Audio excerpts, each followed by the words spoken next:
A takto vyzerá náš nabrúsený a vyleštený nôž. A to všetko ručne, vážený. Ostaň vo videu.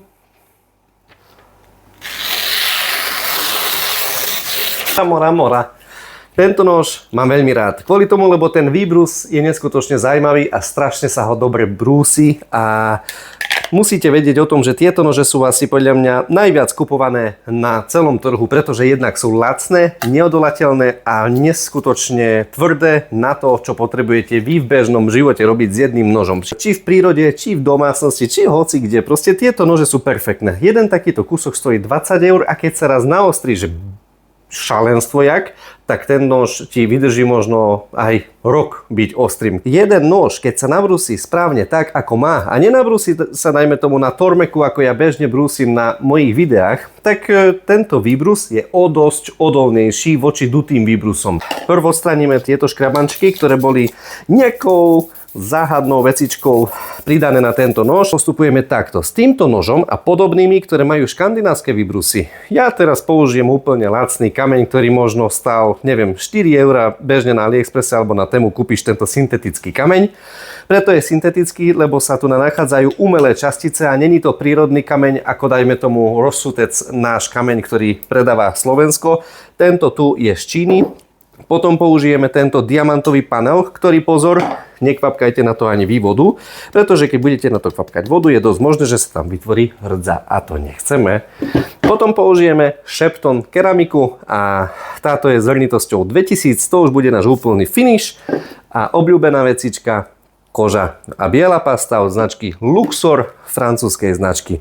Pozor, keď sa vám zanesie ináč tento tu na diamantový panel, stačí chytiť jednu gumu a s gumou si tak pekne prejdeš a očistíš si buď guma, alebo použiť takisto servitku. Začíname s zrnitosťou 200.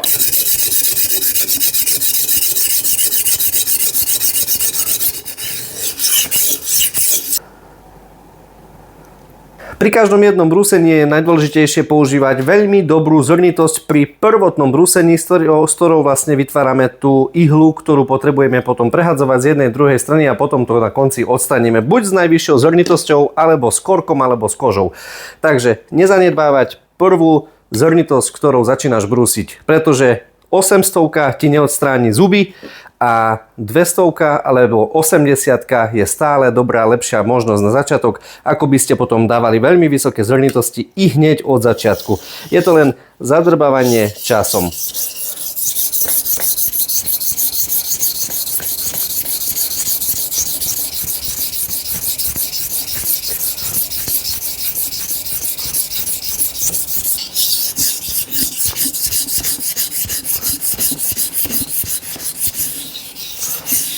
Ideme na náš obľúbený Shepton.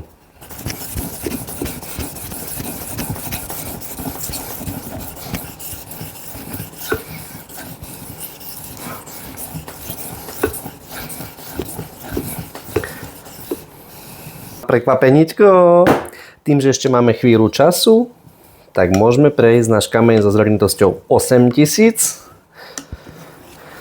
A však keď už ho brúsime, tak už nech je z toho britva.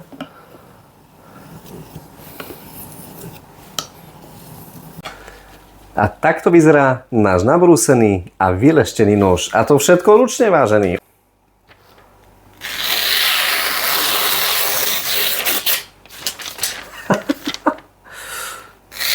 Čo dokážu samotné kamene, že? Kamaráde, budeš sa tešiť. Ahojte. Ak sa vám video páčilo, ulož si to, pošli to kamošovi. Ahojte.